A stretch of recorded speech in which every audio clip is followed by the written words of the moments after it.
All right, I see some people coming in. I am live as well on TikTok. So if you don't follow me on TikTok, you have to start following me on TikTok. You got to follow me on Instagram as well. Same moniker, Growth Quest Podcast. Is marriage in 2022 still worth it? Welcome to Growth Quest Podcast. I'm your host, Gary Shamel. Now listen up, guys, right? Marriage is a hell of an important aspect in our society. I don't care what anybody else says, they're not going to be able to change my mind about that. And I know there are those who feel like you can make a successful relationship without the dedication of someone else being bound by law. And I'm not going to say that's not true, because you can make a successful relationship without being bound by law. But you also miss out on a lot of aspects that comes with it. Legalities that comes with it when it comes to marriage and being able to make a decision for the significant other that is in your life, right? And we're going to get into that eventually. But what I'm going to go over today, right, is 9 different things, 9 different aspects of marriage. What makes marriages work? What makes marriages fail? As we know that in the United States, 50% of marriages are expected to fail right off the bat. And there's a lot of aspects that goes into it. Whether or not you know somebody that's already gotten divorced, whether or not you know you have a coworker that's already gotten divorced, your own actions, et cetera, right? What to do prior to getting married, what you can try to do, right? And God forbid, post-marriage, what to do post-marriage. That means after divorce or during a breakup or a split up or whatever, a separation. Then we're going to go over benefits of marriage through law and through your personal life. Discipline and dedication, breaks and separations, and finally the outro. Okay, so what makes marriages fail? There's a lot of things that makes marriages fail. So we're going to go over statistics real quick, right? Marriage rates are currently decreasing in the United States. A lot of people don't want to get married anymore, and there's a lot of reasons that go into it. As I scroll through YouTube, I can honestly see exactly why. With the whole men going their own way movement, hypersexualization, modern day feminism, and a want to prove that you do not need the other in order to be successful. The MGTOW folks keep telling women that they will get older and they'll want kids, and they're going to be sorry for not getting involved in a relationship, a serious relationship early on in life. And then you have men trying to prove themselves as the prize, as the catch, with the same tired, repetitive arguments of women women believing that they're the prizes just because they're women, and the belief that traditional aspects are no longer needed. Infidelity is another issue, and women feeling used and abused and thrown away. People keep trying to invite me to these daggone whatchamacallits, man. So that's where we're at, right? So when it comes to the idea of independent women, a lot of women feel that way now because, you know, way back in the day when women didn't necessarily have to work, you did have a lot of men who felt like, I'm the breadwinner in this situation. I'm the one that's running this household. So therefore, I'm going to do exactly what I want to do, however I want to do it. And screw you and screw exactly what you think about it. They felt like they didn't have a word. They felt like they didn't have a say. They felt like they got in this relationship. They gave up everything in their previous life, especially if you're with somebody that has to travel a lot for work, like a military member, right? And I'll use that as an example. They'll get married right before they go into the service, right before they get into basic training. They'll have their wives follow them from Kentucky, Iowa, Idaho, Wyoming, wherever they're from in the United States. That woman then leaves all of her safety nets behind, all of her security behind, to follow behind this individual that has set up a safety net and security for themselves. They have a job which is mostly secure, pending government shutdowns or like they did back in, 2013 or something like that, where they released a whole bunch of military members. So long story short, they follow this person across the country. They have that military member has everything set up for themselves. That woman gets with them, gets down to their first duty station. Theoretically, has nothing. They have to build from scratch. And if they can't necessarily build as fast as they want to build, and things start to go sour, they have to then figure out what they're going to do for themselves as they leave and go back to wherever they're going to go back to. So that starts the whole notion of the independent woman aspect. I don't need a man for anything. I can set up my whole life all by myself, etc., etc. Right? But then you get into the notion of what other cultures did. Like, who has the most successful marriages now? What culture do you believe, in the chat, has the most successful marriages? And I'll tell you, it's going to be Asians. Everybody else gets divorced at a much, much, much higher rate than Asians do. They have a huge, huge emphasis on building families and building together and becoming successful together. That should be the whole idea and the whole notion of what a marriage is from the foundation. And we're about to get into, as I give a few more statistics, after that, we're going to get into the whole notion as to how to build a foundation correctly. Who else tends to get divorced at the least rate? Conservatives. Believe it or not, conservatives get divorced at a way lower rate than people who tend to think of themselves as more liberal on that sliding scale. If you were cohabitated before you were married, you can expect to be, or before you were married, you can expect to be 40% more likely to get divorced, just simply from being cohabited. Women who lost their virginity as a teenager are twice as likely to get divorced in the first 5 years of marriage. Women who have had 6 or more partners before marriage are 3 times less likely to be in a stable relationship. I wonder why. The states with the lowest divorce rates are Iowa, Illinois, Massachusetts, North Dakota, Pennsylvania. They have the lowest divorce rates. And the kicker in today's society, online activity can double the divorce rate. Men can double the divorce rate. And then after that, men who make minimal contribution to the household versus a working wife can double their chances at divorce. And I'll use military marriages as an example again, because women in a 2020 study get divorced at a higher rate than military men do. And it doesn't give an explanation as to why. So my theory is the whole minimal contribution aspect to it. So it's okay when you have a woman that chooses to be a stay-at-home wife. It's okay when you have a woman that decides that they want to do all of the homework and everything that the house needs to be built into a home. But when the roles are reversed and you have men saying, all right, I'm going to be the homemaker. You go out, you do you. I'm going to be the homemaker. It's considered minimal contribution. When women do it, it's considered being a homemaker. It's considered doing everything that you're supposed to do in order to make this relationship work. Is that fair in life? You can respond back in the comments. Let me know if you think that that's fair or not. But personally, I can understand the whole minimal contribution aspect, as I feel that as a man, it is my job to go out and do the hard things. And I'm going to go into why in just a few minutes. Broken marriages can kill at the same rate as smoking cigarettes. I'll say that again. Broken marriages can kill at the same rate as smoking cigarettes.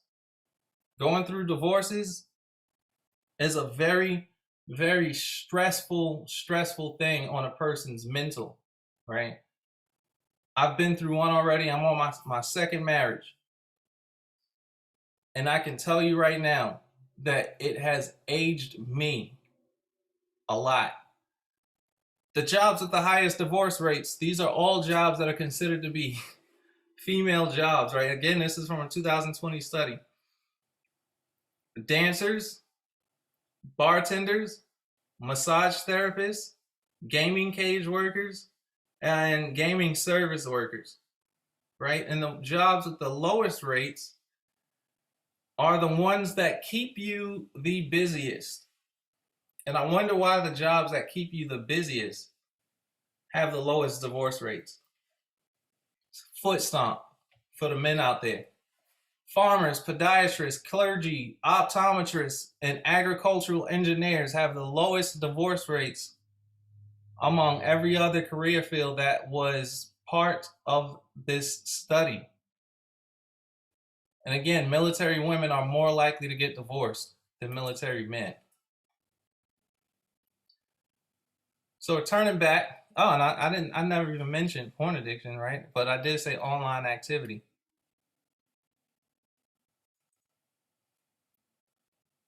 So moving on, right? I was just reading something. What should you look for to make marriages work, right? We know that society creates different demands on men than they do on women. We understand that. So in order to make marriages work, you have to figure out what key roles you want to play in your relationship before you even enter into that marriage. Maybe even before you meet a girlfriend or somebody that you're interested in. It is key to start working on your marriageability before you're even close to being married. And now, how do you do that?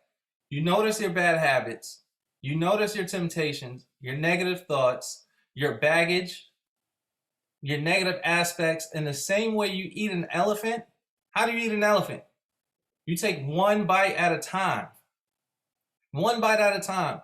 So you're going to work extremely hard on noticing everything I just listed out. Your bad habits, your temptations, your negative thoughts, your baggage, and the negative aspects, your negative thinking. You can go to therapy so you can go to therapy so that you can start finding ways, exercises to help build yourself up, to get rid of those should statements, to get rid of those negative thoughts, however you need to do so, and to help get rid of the baggage, whatever you brought from being raised as a kid. If you went through struggles and you're using those negative lessons in life as you're an adult, you're a toxic adult, you know when you're toxic. Work on that before you even invite yourself into somebody else's life. If you still have baggage from a previous relationship, if you're going through a divorce and you haven't cleaned everything up yet, you're still in debt and all that other stuff, get that all cleaned up before you even start afresh with somebody new. It'll make it much, much easier. Right? So rid yourself of debt. A lot of marriages in the United States start out with both parties in debt. And as we know, higher than infidelity, or at least on the same level as infidelity, one of the biggest reasons for the rise in the divorce rate is debt. It's going to take a lot of discipline to, one, rid yourself of that debt, to two, build up your finances, and three, once you find somebody that you want to dedicate yourself to stay away from everything that you worked so hard to get rid of that was negative, and that could negatively affect your life, and that could negatively affect a relationship. I like to liken it to drug addicts, right? Those people who suffer with drug addictions.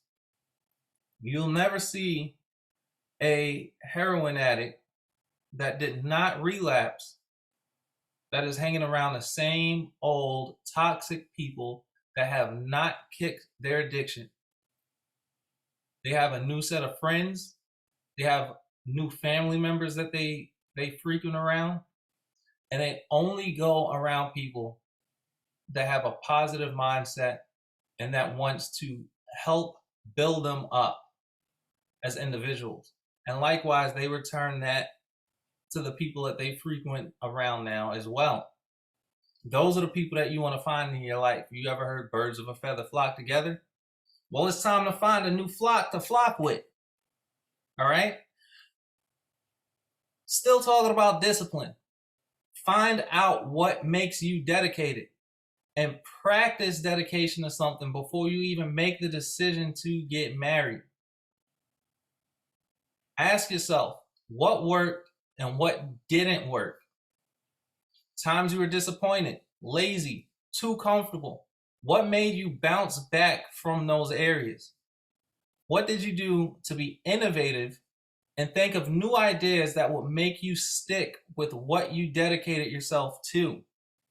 For example, and these are just soft examples, playing an instrument, a sport, different kinds of hobbies, a job or a career. Premarital counseling can help with a lot of those aspects if you've already found somebody that you wanted to be with. But again, once you find some way to dedicate yourself, something that you're really passionate about, and you're going along with it,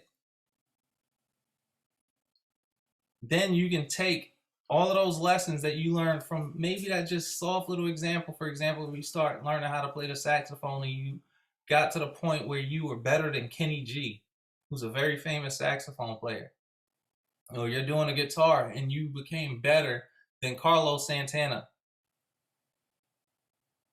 The exact same dedication that you put into being that beautiful saxophone player, that exact same dedication that you put into being that beautiful guitarist, is the exact same dedication, the exact same practice, and the exact same mental state that you're going to have to be put into being a good spouse. All right? So what do? You've done all of that, and now you're finally married. You finally found the one that you want to be with. And you've both put these aspects into practice, right? Stay busy. Again, stay dedicated. Stay focused. Stay solid. Remember exactly how you built your foundation. Now, when I say stay busy, an idle mind is the devil's playground. If you have nothing to do, if you're bored, you start thinking of doing stupid things. Once you start thinking of doing stupid things for long enough, you can eventually act on doing those stupid things. So you're always going to have to find a way to keep yourself out of being way too comfortable.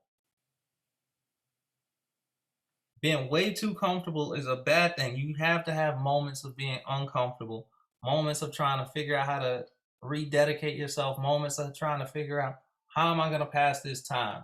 It's idle time. And every time you figure out how you're going to pass the time, it's like ants in an anthill. Everything that an ant does is for the good of the colony. So everything that you do has to be for the good of your household. All the little busy work that you find out how to do, whether you're learning a new trade, building on skills that you've already had, it has to be on a mindset of, if this doesn't work, I'm putting myself at a higher marketable rate, not for somebody else, a higher marketable rate for your own professional life, or a higher marketable rate for that hobby that you always wanted to get discovered as being as great in. Whatever it is, stay busy, stay solid. Remember how you built your foundation. Now, what does that mean? Before you got into that marriage, you more than likely went through a dating stage. That dating stage is the job interview. That's where all of your discussions happen. That's when you start thinking, how do you want to raise kids? How do you want to discipline kids? How do you see yourself as a spouse? What's going to be your job in the household? What position do you want to play? What position do you feel comfortable with me playing? I want to do that. I want to do this. Should we get married right now? Should we finish that stuff before we even think of entering into a marriage? Will you have a lot more distraction than just being single? Because trust me, it's a lot easier to get things done when you're single. So that's there in your foundation building stage. You're learning how to come together as a unit. Now, remember before, I said if you cohabited before you got married, you're 50% more likely, or double the chance more likely to get divorced. And there's a strong reasoning behind that. All right, never be comfortable, but don't have to walk on eggshells to keep your partner satisfied. If you feel that you have to walk on eggshells, that means something is extremely, extremely wrong. You should be able to communicate these issues with your partner and provide assurance backed by tangible facts that you're trying your hardest to make things work. Likewise, your partner should be able to do the same. Always communicate. Make sure you're on the same page as your partner when looking into a new direction for you guys to travel. Every day, every week, every month, and every year should be full of positive and refreshing memories that are tangible enough to return to when you hit a rocky road. And by being tangible enough to return to when you hit a rocky road, right? Whenever you're going through something hard, you need two things. You need to say, hey, remember when this happened? Remember how we got through it? Remember how hard it was to get through it?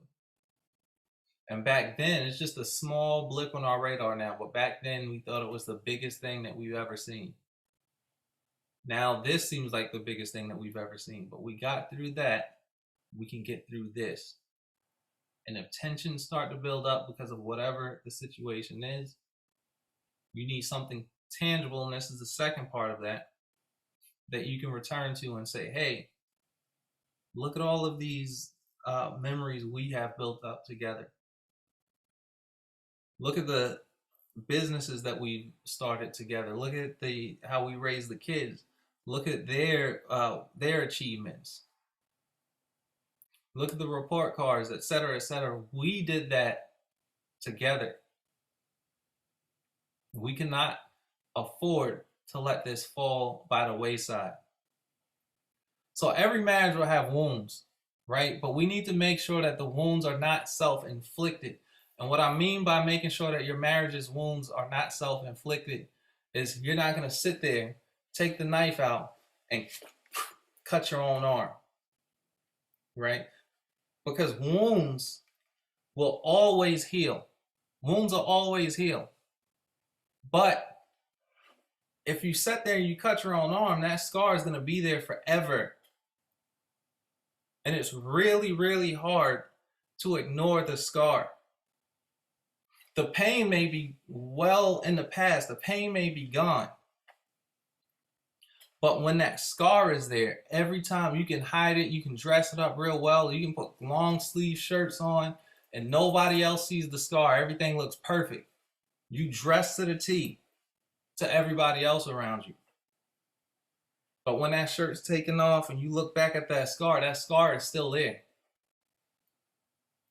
And it always serves as the reminder of what you did and what your actions did to cause that scar. Trust me, I know all too well. The scar will never, ever be gone. The pain may be gone. You'll remember the pain that you felt when you got that scar, but you're not going to feel the pain right there in that moment. But moving on, right? Every marriage will have wounds, but make sure that the wound is not self-inflicted. There will be deaths, there will be layoffs, times where you're over your head with the children, career struggles, tensions, etc. But to make it through, reassurance is key. Letting them know their strengths is key. And I'll say that again. Letting them know their strengths is key to any reassurance. That's a good exercise to practice with your spouse. I love how you get out there and you really work, you really grind, you really hustle. And today, what I noticed was you did twice as much for me and for yourself and for the kids than you did yesterday. And I really love that about you. I appreciate that. Thank you. It makes your partner feel appreciated. It makes your partner feel like they are important to you and that you pay attention to everything that they do and that it matters. I got one person in the chat. Everybody else left. Beach Bum, how you doing? Beach Bum Brit.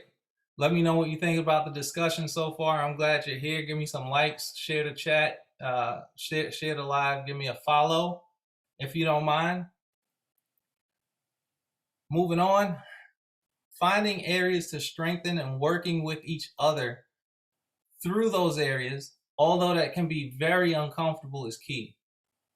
So if you see that out of the blue, your spouse is just starting to get lazy, first and foremost, you can say, hey, like, I know that you work hard and all of that, but you used to help me do the dishes. What's going on? This is just another soft example. You used to help me do the dishes. What's going on? Do you mind doing that, helping me do that? You might get some kind of backlash. You damn right I don't want to help do the dishes. I've worked 15 hours, blah, blah, blah, blah, blah, blah, blah.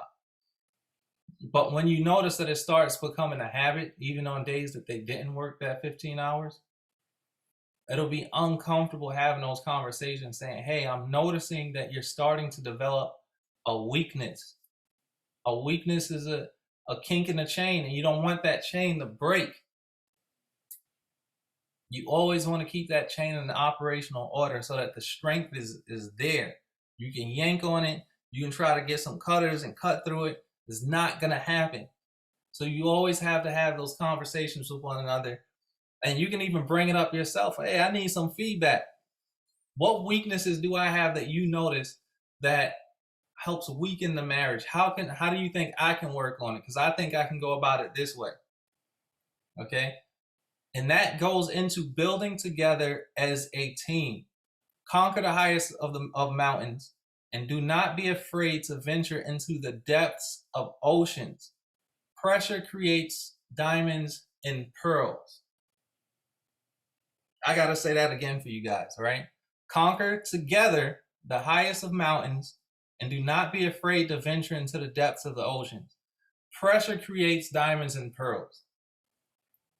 And we all know that those are precious things, precious stones that are very hard to come by. That's why everybody wants them. And I'll say that again. Those are precious stones that are very hard to come by. That's why everybody wants them. Remember that term, birds of a feather flock together? People that have some type of moral standing, they don't want to gravitate toward people that are BS in nature. They want those diamonds and pearls. Bees fly to honey. Flies go to SHIT. So as you withstand that pressure, as you go towards challenges, positive challenges, to build each other up, you create yourself into a diamond. You create yourself into that beautiful, shiny pearl that's attractive to people. Yeah, two types of people. One you want to avoid, but it's also attractive to the people that want to help propel you into success as they see you propelling each other into success, networking, et cetera, et cetera. You never know what you can fall into by helping to build one another up. So, God forbid, right? None of this works for you. And now we're talking post-marriage, because things happen. Some things are out of your control in life. We know that divorces can be tough. And you must allow yourself time to travel through the stages of grief without taking it out on your significant other or your former significant other. I liken divorces to a loss in the family, a death, right? Because that's exactly what it is. You've lived amongst somebody for years of your life. Now all of a sudden you wake up in the morning and they aren't there. They're gone.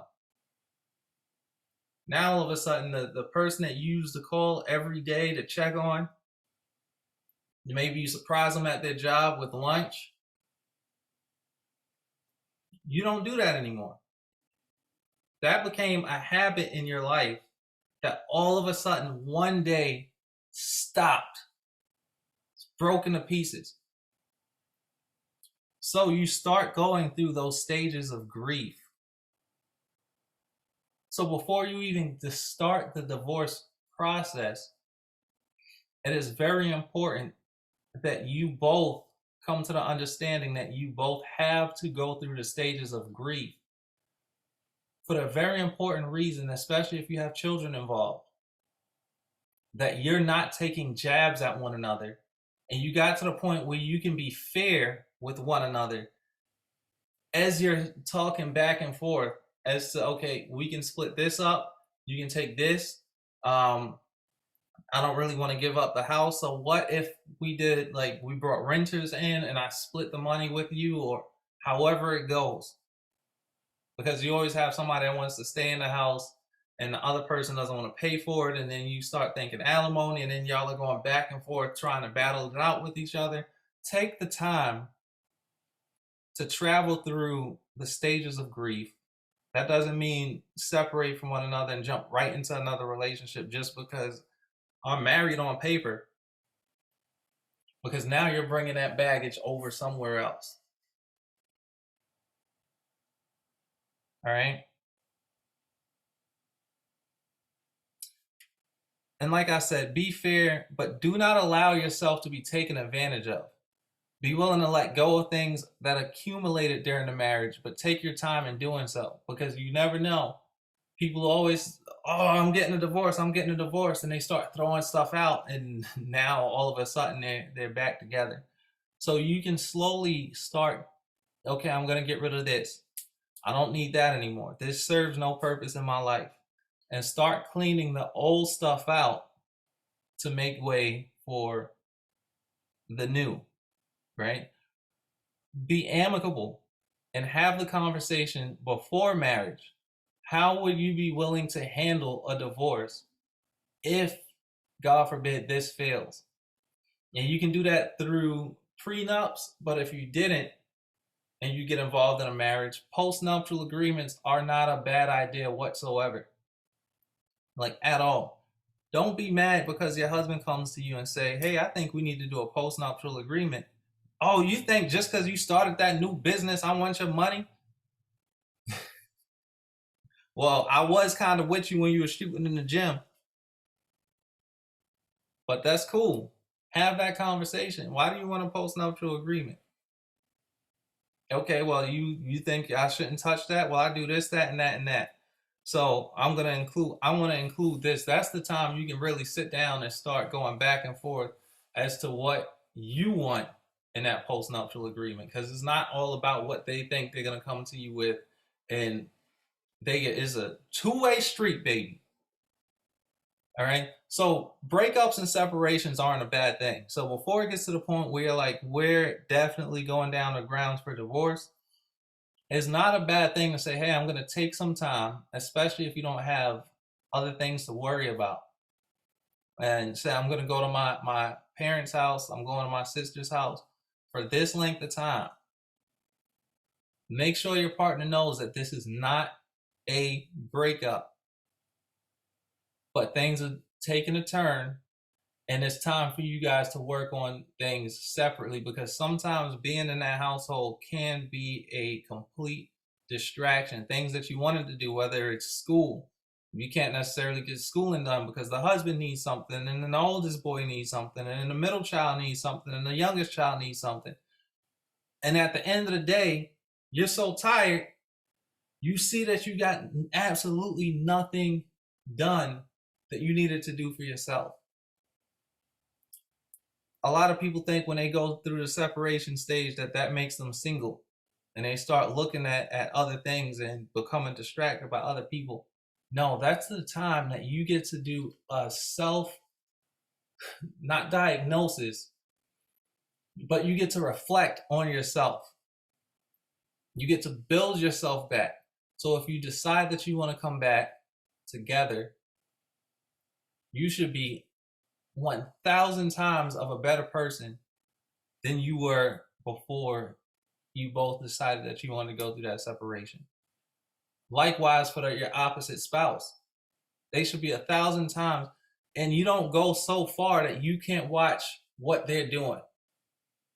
You don't go so far that you can't just meet up one day to take a trip down memory lane and eat lunch together and have discussions and really see where their mindset is at. See if whatever was irking you, if they're actually, no kidding, working on that for themselves.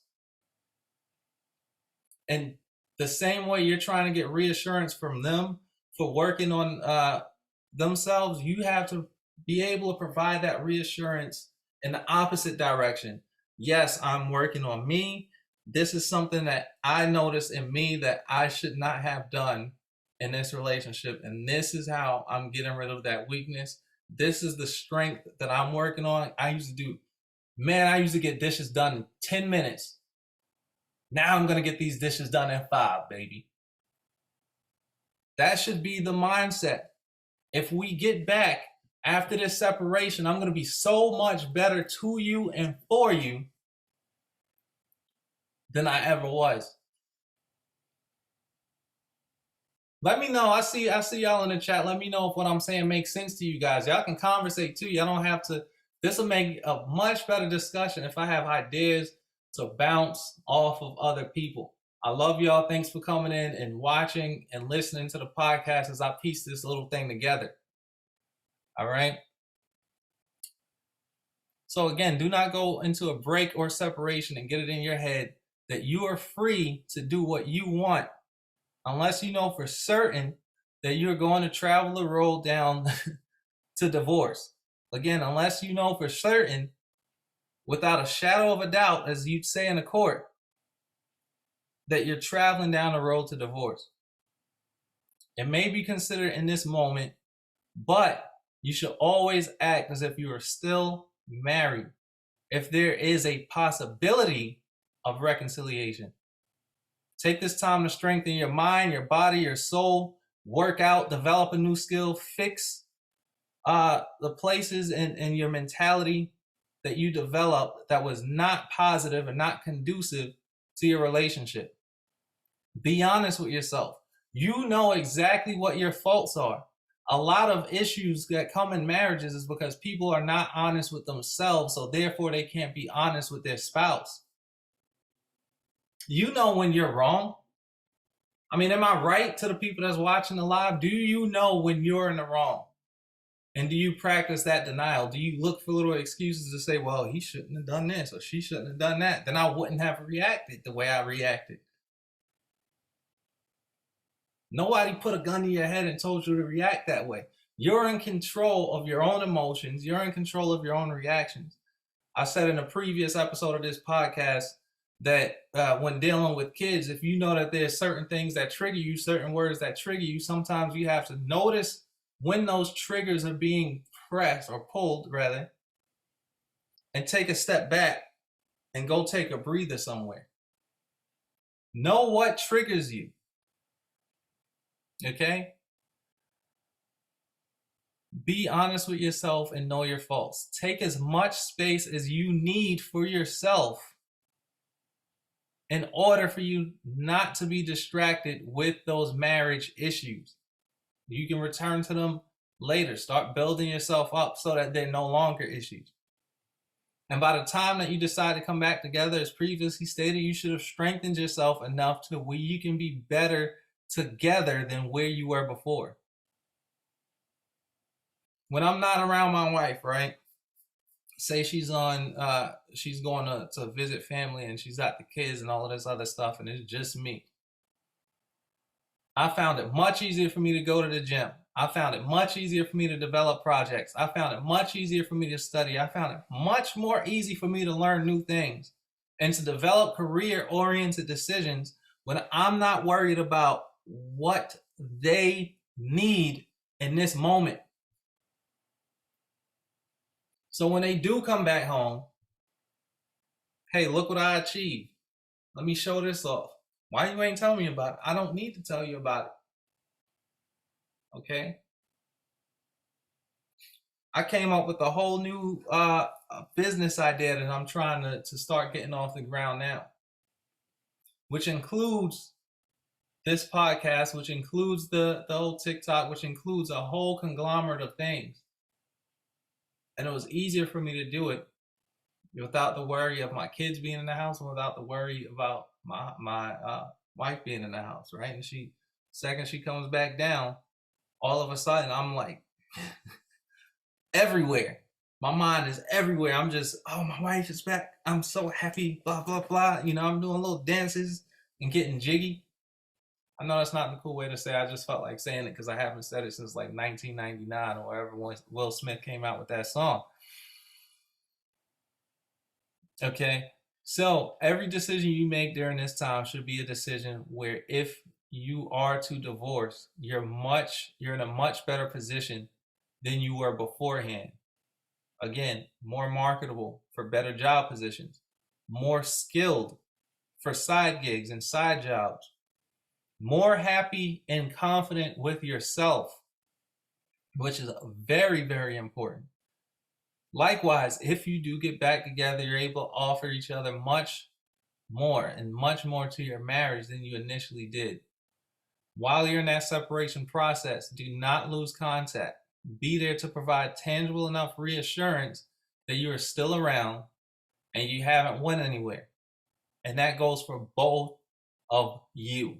It shouldn't be one-sided. That should not be one-sided, because if it ever starts to get one-sided, you know something. Trust me, you know a thing. Don't talk about being separated to other people. Tell people to mind their damn business. Don't keep people out of your business, except those who are close enough to you that they can provide you with sound counseling. Parents, therapists, etc. Your coworker don't need to know about it. Your best friend from high school, she don't need to know about it, or he don't need to know about it. Especially, well, I can't even say especially for men, for both sides, because friends can introduce you to some stupid, I don't care how long you knew each other, they can give you some way out of left field advice. All right, so don't be talking your business to just anybody. Counselors, therapists, parents, people that really, really care about you and that can push you and help guide you into the right direction. And fellas, don't be one of those guys who picks up the phone and start looking for hoes, telling your guy friends about everything you're going through in life. Especially don't go telling your guy friends that you're no longer with your chick, that y'all are separated. Bro, you can't trust every male friend you have. No matter how often y'all went drinking, no matter how often y'all played pool together, no matter how often y'all played golf, basketball, whatever you do with your male friends, trust me, if you got 6 of them, somebody was lurking on the sidelines.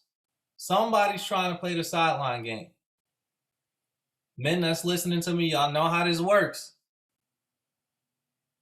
So do not pick up the phone at all and start telling your business, because trust me, she'll be snatched up and you'll be like, when did you even meet John? And allow yourself time to grieve. Again, I've hit on things several times. Allow yourself time to grieve. Divorces can take years off of a person's life and can significantly age you. So you need that time to sit back, not just hop into something else. If you got to take a year or two, take that year or two, both for women and men. Do not hop into something else if you don't have your house cleaned up. It's similar to a death in the family as far as the loss factor. It is very hard on both parties. And I think that's something that a lot of us lose sight on when going through divorces, and we start hitting on trying to take jabs at one another.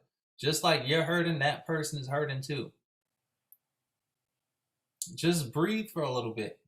Get through the denial, get through all of that other stuff, right? But I didn't go through what the benefits of marriage is. So let's hit, what is the benefit of marriage? Just besides being having somebody to do teamwork with, because I spoke a lot about the distractions and all that other stuff. The benefits of marriage include anything from working harder, because you know it's not just you anymore, it's somebody else in that household that you now have to help take care of. You are now responsible for, and that's both of you, right? Uh, Being more successful. Men who are married tend to be a lot more successful than men who are not married, and it is for that exact reason. They have a reason to work harder. If you're not married and somebody ends up passing away, do you think the doctor's going to look at you and say, do you want us to resuscitate? They're going to say, who's the next of kin? You're going to say, me. They're going to say, who are you? You're going to say, I'm his girlfriend. And they're going to turn right around and be like, where's mama at? You'll have no say in the matter unless that parent is willing to include you in that decision. And then once that decision is made, whatever benefits that they had, whether it's unpaid time at their job, whether it's life insurance and all, unless you were on that policy, guess who gets it? Not you. Alimony. You split up and you were in this very dedicated relationship and you followed them wherever they wanted to. But you didn't want to be married. And there's men that get alimony too, so don't think that I'm talking about just women on this one. There's men that get alimony too. But you didn't want to get married, so once everything is gone, what are you deserving of? Well, according to the law, nothing. In your head, probably plenty. Health insurance, life insurance, taxes, ownership, if that person owns a business or creates a business during the time that y'all together. Now you're like, nah, marriage just ain't for me. And y'all split ways. Y'all been together for years. You maybe even gave them money to help build that business. Well, you're just not entitled to anything. You didn't want to put that ring on your finger. You don't want to sign that paper. That's your fault. There's a lot of benefits that comes with marriage, right? And I'm going to return to something. I'm going to go to Google real quick because I want to read something out. And I want to talk about, before I leave, the jobs between men and women and what I believe a good household should operate as.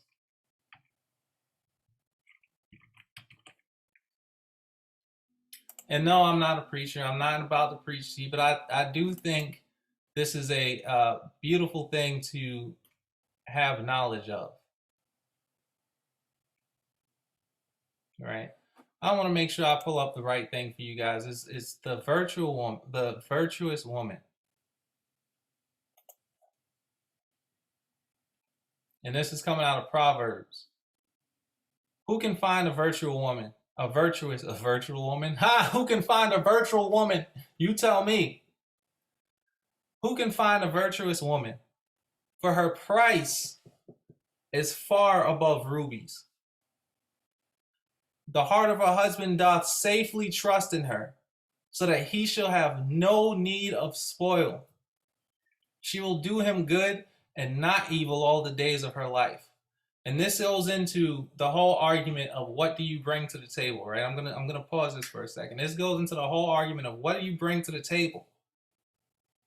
And women always want to say, oh, I work, I do this or I do that, and they try to make themselves seem like a whole prize, and then the dude always has to come back with something else. Oh, you think that's all we want? This, ladies and gentlemen, is what it should be. She will do him good and not evil all the days of her life. She seeketh wool and flax, and worketh willingly with her hands. This is not, ladies and gentlemen, this is not a woman who just was in the house sitting on her behind whatsoever. This is a working woman. She's like the merchant's ships. She bringeth her food from afar. She riseth also while it is yet night, and giveth meat to her household, and a portion to her maidens.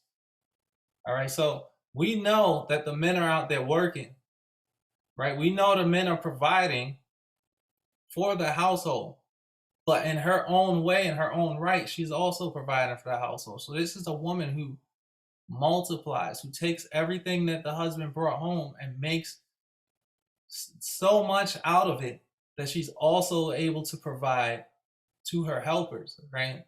She considereth a field and buyeth it. What can you do with a field?